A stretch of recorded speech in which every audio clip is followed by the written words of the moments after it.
কেমন আছো সবাই? আশা করছি তোমরা সকলেই খুব ভালো আছো। আজকে আমরা দ্য ক্যাট, যেটা ক্লাস 10-এর একটা খুব ইম্পর্টেন্ট টেক্সট, তার ইউনিট 3টা পড়বো। আর তুমি যদি এখানেই প্রথম হয়ে থাকো তাহলে বলে রাখি, এর আগে আমরা দুটো ইউনিট খুব ভালো করে পড়ে নিয়েছি। ওই ইউনিটগুলো একবার যদি তুমি দেখে নাও তাহলে তোমার কাছে সমস্ত ব্যাপারটা ক্লিয়ার হয়ে যাবে। এই ভিডিওর ডেসক্রিপশনটা চেক করে নাও, সেখানে সেই লিঙ্কগুলো দেওয়া থাকবে, যেখানে গিয়ে সেই ইউনিটগুলোকেও তুমি খুব ভালো করে পড়ে নিতে পারবে। চলো আজকে এবার ইউনিট 3টাকে আমরা খুব ভালো করে পড়ি। কিন্তু শুরু করার আগে তোমাকে বলে রাখি, এক্ষুনি চ্যানেলটাকে সাবস্ক্রাইব করে নাও আর ভিডিওটাকে লাইক করে দাও। এরকমই ইন্টারেস্টিং আর খুব ইম্পর্টেন্ট ভিডিও তুমি যদি মিস না করতে চাও তাহলে। তো চলো এবার আমরা শুরু করছি দ্য ক্যাট এর unit 3। When the family has finish tea, যখন পরিবারটা, মানে যে পরিবার সম্পর্কে আমরা আগে পড়লাম, পরিবারে যদি কোনো গেস্ট আসে তখন বিড়াল কিভাবে যায় তার কাছে, সেই সমস্ত কিছু আমরা দেখে নিয়েছি। এবার যখন ফ্যামিলি টি শেষ করে, চা খাওয়া শেষ করে, and gathers round the fire, আমরা দেখি বাইরের দেশগুলোতে, ইংল্যান্ড বা এই সমস্ত ঠান্ডার দেশগুলোতে তারা বাইরে আগুন জ্বালিয়ে তার চারপাশে বসে এবং কিছুটা সময় কাটায়। তো সেটাকেই বলা হচ্ছে গ্যাদার। গ্যাদার মানে জড়ো হওয়া। কোথায়? রাউন্ড দ্য ফায়ার, আগুনের চারপাশে। The cat casually goes out of the room, বিড়ালটা তখন কি করে, ধীরে ধীরে, একদম কোনো রকম কিছু ব্যাপার নয়, রিল্যাক্সে কি করে, তার কাছে স্বাভাবিক ভঙ্গিতে চলে যায় ঘর থেকে বাইরে। মানে তখন আর কোনো ব্যাপার নেই, ওদের সাথে আর কোনো খাতির করতে যায় না, বিড়াল চুপচাপ ঘর থেকে বেরিয়ে যায়। এইবার দেখো তার আসল জীবনটা শুরু হয়। True life now begins for him, সত্যিকারের জীবন এবার তার শুরু হয়, বা তার জন্য এবার সত্যিকারের জীবন শুরু হয়। সত্যিকারের জীবন কি বিড়ালের, তো সেইটা এবার আমরা দেখতে পারবো ক্রমশ প্রকাশ্য। দেখো, he saunters round his own backyard. Backyard মানে পিছনের দিকের যে উঠান মতো থাকে সেইটা। সন্টার্স, সন্টার্স মানে ধীরে সুস্থে অলস ভঙ্গিতে হেঁটে যাওয়া। হি সন্টার্স ডাউন হিজ ওন ব্যাকইয়ার্ড, সে ধীরে সুস্থে খুব অলস ভঙ্গিতে খুব ক্যাজুয়ালি হেঁটে যায় কোথায়, তার বাড়ির পিছনের যে একটা উঠোন মতো থাকে সেই উঠোন দিয়ে। Springs to the top of the fence, তারপর জোরে দৌড়ায় কোথায়, ফেন্স মানে যে বেড়া দেওয়া থাকে সেই বেড়ার ওপর দিয়ে লাফ দেয়। Drop slightly down to the other side, এবং খুব হালকা করে পড়ে কোন দিকটায়, ওই বেড়ার অপর দিকটাতে। আমরা জানি বিড়াল খুব সুন্দর লাফ দিতে পারে এবং যত উঁচু থেকেই লাফ দিক না কেন খুব ভালোভাবে ল্যান্ড করে, মানে একদম পড়ে গিয়ে হাত পা ভাঙে এরকম ঘটনা খুব কমই দেখা যায়। তারা সেই বিষয়ে খুব এক্সপার্ট হয়, তো সেইটাই আমরা দেখতে পাচ্ছি। He trots across and skips to the roof of an empty shed. Trot মানে কি? দ্রুত পায়ে হেঁটে যাওয়া, খুব জোরে হেঁটে যাওয়া। সে খুব জোরে হেঁটে যায়, and skips to the roof of an empty shed. Empty মানে কি? ফাঁকা। শেড মানে কি? একটা কোনো চালা মতো হয়তো রয়েছে, তো বা ছাদ মতো রয়েছে, রুফ মতো রয়েছে, এবং তার উপরে ছাদে গিয়ে সে স্কিপস টু দ্য রুফ, এবং লাফ দিয়ে, স্কিপ করা মানে জাম্প করেছে, জাম্প করে একটা শেডের ছাদে গিয়ে বসে। His movement become lithe and panther like. Panther মানে আমরা জানি নেম অফ অ্যান অ্যানিমাল, তো এই প্যান্থারের মতো, সে প্যান্থার যেমন খুব খুব সাবধানে হেঁটে যায়, খুব সজাগভাবে হেঁটে যায়, খুব কোনো রকম আওয়াজ হয় না, নিঃশব্দে হেঁটে যায়, ঠিক সেই রকমভাবেই তার এখন মুভমেন্টটা হয়ে যায়। কার কথা বলা হচ্ছে এখানে? বিড়ালের কথা বলা হচ্ছে, বিড়ালের মুভমেন্টের কথা বলা হচ্ছে। দেখো, হিজ মুভমেন্ট, তার নাড়াচাড়া বা তার হাঁটা চলার অঙ্গভঙ্গি, বিকামস হয়ে ওঠে লিথি অ্যান্ড প্যান্থার লাইক, খুব নমনীয় এবং প্যান্থারের মতো। He looks keenly from side to side and moves noiselessly, সে খুব কিন, কিন মানে কি? আগ্রহ, আগ্রহের সাথে এদিক ওদিক দেখে, এবং অ্যান্ড মুভস নয়েসলেসলি, এবং নাড়াচাড়া করে কিভাবে? কোনো রকম আওয়াজ হয় না, কোনো রকম নয়েজ হয় না। নয়েজ আর তার অপোজিটটা হচ্ছে নয়েজলেস, তো খুব নয়েজলেসলি, খুব সাইলেন্টলি সেই ক্যাট কি করে? এদিক ওদিক তাকিয়ে হেঁটে বেড়ায়। আমরা দেখেছি বিড়ালকে যখন তুমি দেখো তখন কি হয়, বিড়াল খুব সাবধানভাবে থাকে, সব খুব সাবধানী প্রাণী, চারিদিক দেখে তারপরে এগিয়ে যায়। তো সেইটাই হচ্ছে এখানে। For he has so many enemies, কেন বিড়াল এত সাবধানী? কারণ বিড়ালের অনেক শত্রু রয়েছে। For he has so many enemies, এবার শত্রুগুলো কারা? এটা খুব ইম্পর্টেন্ট, এখান থেকে প্রশ্ন আসে। Dogs and small boys with Stones, কুকুর হচ্ছে বিড়ালের শত্রু, এবং আর এক শত্রু রয়েছে ছোটো ছোটো বাচ্চারা, ছোটো ছোটো ছেলেরা, যাদের হাতে কি রয়েছে? পাথর রয়েছে। বিড়াল দেখলেই অনেকে ঢিল ছোড়ে, পাথর ছোড়ে, সেইটার কথাই বলা হচ্ছে। আর এই জন্যই বিড়ালকে খুব সাবধান হয়ে এদিক ওদিক দেখে তারপরে রাস্তা ক্রস করতে হয় বা এদিক ওদিক যেতে হয়।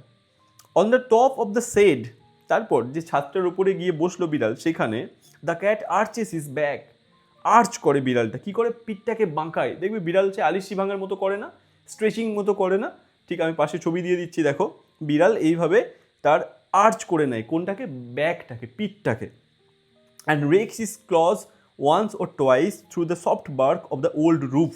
দেখো, অ্যান্ড রেক্স আঁচড় কাটে তার ক্ল, মানে থাবাতে যে নোক আছে না, সেই নোকগুলো একটু আঁচড় কেটে নেয়। কোথায় আঁচড় কাটে?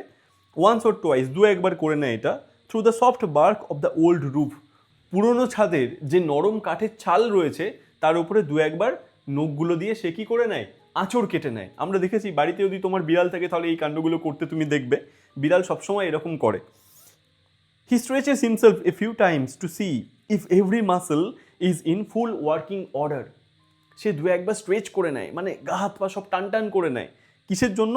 যেন দেখতে চায় সে if every muscle is in full working order, তার শরীরের প্রত্যেকটা মাসল সেগুলো যেন ঠিকঠাক কাজ করছে কিনা সেটা সে দেখে নিতে চায়, আর সেই জন্য সে কী করে, স্ট্রেচ করে। দেখো, বাঘ, সিংহ এই সমস্ত বা বিড়াল এরা তো শিকার করে না। বিড়াল আমরা জানি ইঁদুর ধরে, বাঘ সিংহের কথা তো তোমরা জানোই, তারা কি শিকার করে বনে জঙ্গলে। তো তাদেরকে কি কখনো জিমে যেতে হয়? না, তাদেরকে জিমে যেতে হয় না। তারা কি জিমে গিয়ে বারবেল ডাম্বেল নিয়ে এক্সারসাইজ করে? না, তারা সেসব কিচ্ছু করে না। তবুও আমরা দেখি তারা কতটা ফেরোসাস, কতটা হিংস্র, কতটা স্ট্রং সবসময় থাকে, খুব দৌড়তে পারে, মাসেলগুলো একদম টান টান হয়ে থাকে। বলা হয় যে তাদের এই রহস্য, মানে এদের শক্তির রহস্য হচ্ছে এই স্ট্রেচিং করাটা। তুমি বিড়ালকে, কুকুরকে, বাঘ, সিংহ যদি তুমি চিড়িয়াখানায় যাও দেখবি এরা খুব স্ট্রেচিং করে, এই আলিশি ভাঙে, খুব টান টান করে আলিশি ভাঙে। তো সেইটাই বিড়াল করছে এবং করছে কিসের জন্য? এর ফলে তাদের মাসেলগুলো খুব স্ট্রং থাকে এবং সবসময় অ্যাক্টিভ থাকে, সবসময় ওই যে ওয়ার্কিং অর্ডারে থাকে, মানে এবার দৌড়ানোর জন্য রেডি, সবসময় দৌড়ানোর জন্য রেডি হয়ে থাকে। ওই জন্য দেখবে ঘুম থেকে উঠেই তারা প্রথম কী করে, স্ট্রেচ করে। এইটা থেকে অনুপ্রাণিত হয়ে রিসার্চাররা কি বলেন, আমাদেরকেও খুব স্ট্রেচ করতে বলেন, যেটা নাকি আমাদের জন্য খুবই উপযোগী। তো চলো এবার আমরা পরের লাইনে চলে যাই। Then drooping his head nearly to his paws, মানে ওরকমভাবে টান টান করে স্ট্রেচ করে নেওয়ার পর, ড্রুপ মানে ঝোঁকানো, তার মাথাটা ঝুঁকিয়ে নেয় কোথায়, প্রায় তার থাবার কাছে। প, PAW, প মানে কি থাবা, আমরা জানি সবাই। He sends across a call to his kindred. দেখো, তারপর সে একটা ডাক দেয়, কাদের ডাক দেয়? টু হিজ কিন্ডার্ড, তার সমগোত্রীয় যে সমস্ত বন্ধুরা রয়েছে তাদেরকে ডাক দেয়। বিফোর লং দে কাম গ্লাইডিং গ্রেসফুল শ্যাডোস, যাই ডাক দিয়েছে, বিফোর লং মানে বেশিক্ষণ লাগে না, দ্রুতই তারা চলে আসে। কারা চলে আসে? সেই সমগোত্রীয় বন্ধু, মানে বিড়ালের আরও যে সমস্ত বন্ধুরা থাকে, আরও যে সমস্ত বিড়ালরা থাকে, তারা এবার সব জায়গায় এসে জড়ো হচ্ছে। কিসের জন্য? তাদের এবার নাইট শুরু হচ্ছে, রাত শুরু হয়েছে, তারা এবার অ্যাডভেঞ্চারের জন্য বেরোবে, আমরা দেখব সেইগুলো। দেখো, বিফোর লং দে কাম, খুব বেশিক্ষণ সময় লাগে না, তারা চলে আসে। কেমনভাবে আসে? গ্লাইডিং, তারা যেন একদম ভেসে আসছে উড়ে। গ্রেসফুল, খুব মসৃণভাবে আসছে, খুব সুন্দরভাবে আসছে। শ্যাডোজ, ছায়ার মতো। No longer are they the meek creature who an hour ago are mewing for fish and milk. Meek মানে বলতে পারো ভীরু বা ভীতু, আর ক্রিয়েচার মানে তো প্রাণী, animal. No longer are they the meek creatures, এখন তারা আর সেই ভীরু বা ভীতু প্রাণীটা নেই, যারা কি হু অ্যান আওয়ার এগো, যারা মাত্র 1 ঘন্টা আগেই were mewing for fish and milk, কী করছিল? মিউ মিউ করছিল কিসের জন্য? ফিশের জন্য আর মিল্কের জন্য, মাছের জন্য এবং দুধের জন্য, আমরা দেখেছিলাম। সেই রকম প্রাণী কিন্তু তারা নেই এখন, তাদের মধ্যে এক অসীম সাহস চলে এসেছে এবং তারা অ্যাডভেঞ্চারে বেরোচ্ছে। এটা একটা বিশাল ব্যাপার, যেন একটা বিশাল পরিবর্তন যেন এসে গেছে তাদের মধ্যে, আমরা দেখতে পাচ্ছি। দে আর নাও গ্রিম ফাইটার্স, তারা এখন মারাত্মক গ্রিম, গ্রিম মানে কি, একবার তীব্র বা কঠোর, একটা ভয়ঙ্কর। আর ফাইটার্স মানে আমরা তো সবাই জানি যোদ্ধা, তারা এখন একটা ভয়ঙ্কর যোদ্ধায় পরিণত হয়ে গেছে। কখন? যত রাত বাড়ছে তত। দে আর নাও গ্রিম ফাইটার্স, তারা এখন গ্রিম, গ্রিম মানে কি, মারাত্মক, তীব্র, শক্তিশালী, লড়াকু বলতে পারো। ফাইটার্স মানে যোদ্ধা। কারা? এখন সেই বিড়ালগুলো, সেই ভীরু বিড়ালগুলো যারা কিছুক্ষণ আগে দুধের জন্য আর ফিশের জন্য মানে মাছের জন্য মিউ করছিল, তারা এখন পরিবর্তন হয়ে গেছে বীর যোদ্ধাতে। Just think how much more he gets out of his life than you do out of yours. Just একবার ভেবে দেখো, তারা তাদের জীবন থেকে কতটা কিছু পায়, তুমি যতটা পাও তার থেকেও বেশি পায় আর কি। দেখো, জাস্ট থিঙ্ক, শুধু ভেবে দেখো, how much more he gets out of his life, how much more he gets out of his life than you do out of yours, মানে তোমরা তোমাদের জীবন থেকে যাটুকু পাও তার থেকে কতটা বেশি এরা পায়। মানে আমরা তো সাধারণ জীবনযাপন করি, আমাদের তো আর এরকম দুরকম রূপ নেই যে একসময় ভীরু হয়ে থাকবো তারপর আবার রাত্রিবেলা বেরোবো অ্যাডভেঞ্চারের নেশায়। যদি না তুমি ব্যাটম্যান হও সেটা আলাদা ব্যাপার। দেখো, and the sports they have too, এবং তাদের খেলাধুলাটাও সেটাও কীরকম, সেটাও এরকম অ্যাডভেঞ্চারাস, একটু অন্যরকম জানো। বিড়ালকে যদি তুমি খেলতে দেখো তাহলে তো তুমি অবাক হয়ে যাবে, দেখবে কি সুন্দর কামড়ি করে খেলছে, কোথাও যদি কোনো কাপড় শুকোতে দেওয়া হয় সেইটাকে গিয়ে দোল খাওয়ার মতো করছে, মানে অদ্ভুত তারা খেলা করে। হ্যাঁ, এখান থেকে লাভ দিচ্ছে, ওখান থেকে লাভ দিচ্ছে, এই সমস্ত কাণ্ড কারখানাগুলো তারা করে। As they get older they go in for sports to the suburban backyards. যত তাদের বয়স হতে থাকে তারা খেলতে যায়, কোথায় যায়? সাবারবান। সাবারবান মানে শহরতলির, ব্যাকইয়ার্ডস মানে যে বাড়িগুলো থাকে তার পিছনে যে উঠোন, সেইগুলোতে তারা খেলা করে।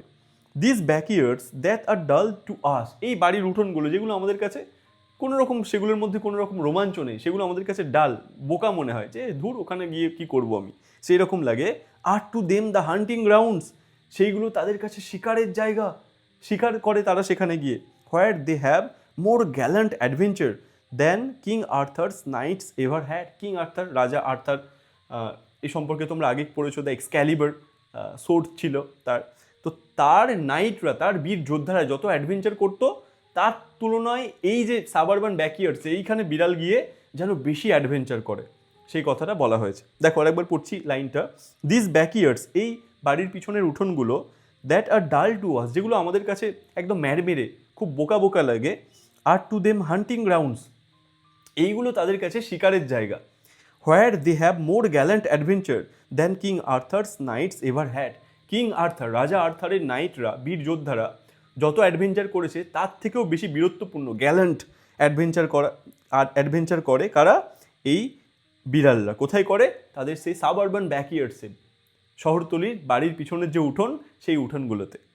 ইট ইজ অলওয়েজ স্পোকেন, এটা সবসময় বলা হয়, as a reproach against cats, মানে বিড়ালদের রিপ্রোচ করা মানে তিরস্কার করা, একটু অসম্মান করার জন্য যেন সবসময় বলা হয়, that they are more fond of their home than of the people in it.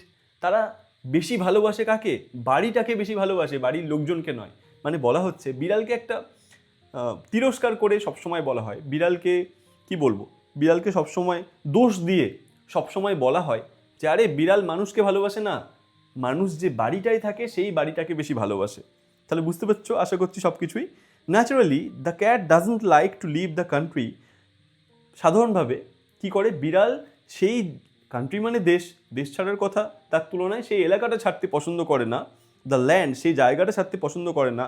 Where all his friends আর, যেখানে তার সব বন্ধুরা রয়েছে। And where he knows every landmark, যেখানে সে সমস্ত কিছু ভালো করে চেনে, সমস্ত দর্শনীয় জায়গাগুলো বা সমস্ত স্থানগুলো, গুরুত্বপূর্ণ স্থানগুলো। মনে করো তোমার বাড়িতে খুব সুন্দরভাবে ঢেকে ঢুকে দুধ রেখে দেওয়া হয়েছে রান্নাঘরেতে, মা ভালো করে দরজা লক করে দিয়েছেন, মা ভাবছেন যে ঠিক আছে এবার আমি সেফ, দুধটাকে খুব নিরাপদে রাখতে পেরেছি, আর হয়তো বিড়াল আসবে না। কিন্তু দেখবে বিড়াল ঠিক কোনো না কোনোভাবে গিয়ে সেই দুধটাকে খেয়ে নেবে রান্নাঘর থেকে, কারণ বিড়াল প্রত্যেকটা গলি ঘুঁজি সব কিছু জানে, জানে এই বাড়ির কোনখান দিয়ে ঢুকলে, কখন ঢুকলে আমি ঠিক দুধটা বা মাছটা খেয়ে নিতে পারবো। আর এই জন্যই বলা হয় বিড়াল সেই বাড়িটা ছেড়ে অন্য কোথাও যেতে চায় না। ও জানে আরে ভাই আমি তো সব কিছু জানি, এখানে সব কিছু আমার হাতে তালুর মতো চেনা, তাহলে আমি কেন অন্য জায়গায় গিয়ে আবার ঝামেলা পাকাবো, আবার নতুন করে শিখতে হবে সেই জায়গার কোথায় কী রয়েছে। হ্যাঁ, সেই জন্য দেখো, naturally the cat doesn't like to leave his country the land where all his friends are, সেই জায়গাটা ছাড়তে চায় না বিড়াল সাধারণত, যেখানে তার সমস্ত বন্ধুরা রয়েছে। And where he knows every landmark, এবং যেখানে সে জানে, ল্যান্ডমার্ক মানে বিখ্যাত কোনো জায়গাগুলো, একদম খুঁটিনাটি সেই জায়গার। Exiled in a new land, exile মানে নির্বাসিত হওয়া, যদি বিড়ালকে জোর করে একটা নতুন জায়গায় নিয়ে চলে যাওয়া হয়, he would have to learn a new geography, তাকে নতুন করে সেই জায়গার ভূগোল শিখতে হবে, সেই জায়গার কোথায় কি রয়েছে, কোথা দিয়ে ছুটে গিয়ে কোন জায়গায় ঢুকে পড়লে আমাকে কেউ ধরতে পারবে না, কোন ঝোপের আড়ালে গিয়ে আমি দাঁড়ালে কেউ দেখতে পারবে না, কোন বাড়ির ছাদে গিয়ে আমি একটু ঘুমোতে পারবো, এই সমস্ত কিছু তাকে নতুন করে আবার সেই জায়গায় শিখতে হবে যদি নতুন কোনো জায়গায় তাকে পাঠিয়ে দেওয়া হয়। So when the family moves, তাই যখন পরিবারটা চলে যায়, দ্য ক্যাট ইফ অ্যালাউড, বিড়ালটা যদি তাকে থাকতে দেওয়া হয়, যদি তাকে অ্যালাউ করা হয়, will stay at the old house, সেই পুরনো বাড়িতেই থেকে যায়। মানে বিড়ালটার কিন্তু জায়গা চেঞ্জ করে না। ফ্যামিলি চলে গেল হয়তো, মনে করো এই বাড়িতে কোনো একটা ভাড়াটিয়া থাকেন, সেই বাড়ি থেকে, মনে করো আমি এই বাড়িতে ভাড়া থাকি, এবার আমার কাছে একটা বিড়াল আছে, আমি যখন চলে যাব বিড়াল কিন্তু আমার সাথে যাবে না, কারণ ওই যে বিড়ালকে যদি জায়গা চেঞ্জ করতে হবে, নতুন করে সেই জায়গা, নতুন যে জায়গায় আমি যাব সেখানকার জিওগ্রাফি শিখতে হবে, আমি চলে যাব, বিড়াল এখানেই থেকে যাবে। যদি আমি অ্যালাউ করি, যদি আমার খুব পোষা বিড়াল না হয়, যদি আমি তাকে ধরে না নিয়ে যাই, তাহলে বিড়াল এই করবে, will stay at the old house, বিড়াল সেই পুরনো বাড়িতেই থাকবে, and attach himself to the new tenants, এবং আবার পরিচিতি বাড়িয়ে তুলবে। কার সাথে? নিউ টেন্যান্টস, নতুন ভাড়াটিয়াদের সাথে। মানে বিড়াল কিন্তু খুব চালাক। আমি জায়গা ছেড়ে চলে যাচ্ছি, বিড়াল কিন্তু আমার সাথে যাবে না, যতই আমাকে ভালোবাসুক না কেন। বিড়াল কি করবে? সেই বাড়িতেই থেকে যাবে, নতুন যে টেন্যান্টস আসবেন, নতুন যে সমস্ত ভাড়াটিয়ারা আসবেন তাদের সাথে আবার অ্যাটাচ হয়ে যাবে, আবার খাতির করে ফেলবে, তাদের সাথে আবার পরিচিতি বাড়িয়ে তুলবে। He will give them the privilege of boarding him while he enjoys life in his own way. দেখো, ও যেন আবার ওদেরকে প্রিভিলেজ দেবে, ওদেরকে সুবিধা দেবে, কিসের? অফ বোর্ডিং হিম, ওকে রাখার। While he enjoys life in his own way, যখন সে তার জীবন উপভোগ করবে তার নিজের পন্থায়, নিজের মতো করে। মানে বিড়াল, আমরা ভাবি কি, আরে বিড়ালটা আমার কাছে আছে, যাক আমি ওকে আশ্রয় দিচ্ছি, কিন্তু ব্যাপারটা তা নয়। বিড়াল আমাদের প্রিভিলেজ করতে কি করে, তা মানে সে আমাদের বাড়িতে থেকে যেন আমাদেরই কোনো একটা প্রিভিলেজ করে দিচ্ছে। প্রিভিলেজ করা মানে কি? সুবিধা করে দেওয়া, বিশেষ কিছু একটা সুবিধা এনে দেওয়া। তো এই হলো ব্যাপার। দেখো এখানে ওয়ার্ড নেস্টগুলো আমি একটু বলে দিই। সন্টার্স মানে আমি আগে বললাম, walk in a slow relaxed manner, ধীরে সুস্থে। স্লো মানে কি? ধীরে। আর রিল্যাক্সড মানে কি? কোনো রকম চিন্তা ভাবনা ছাড়া অলস ভঙ্গিতে হেঁটে যাওয়া। লিথে মানে গ্রেসফুল, নমনীয় বা চমৎকার।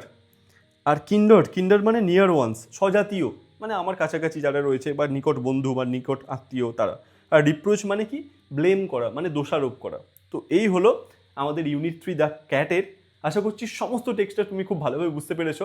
দেখো এর যে কম্প্রিহেনশন এক্সারসাইজগুলো রয়েছে তার লিঙ্ক তুমি পেয়ে যাবে ভিডিও ডেসক্রিপশানে।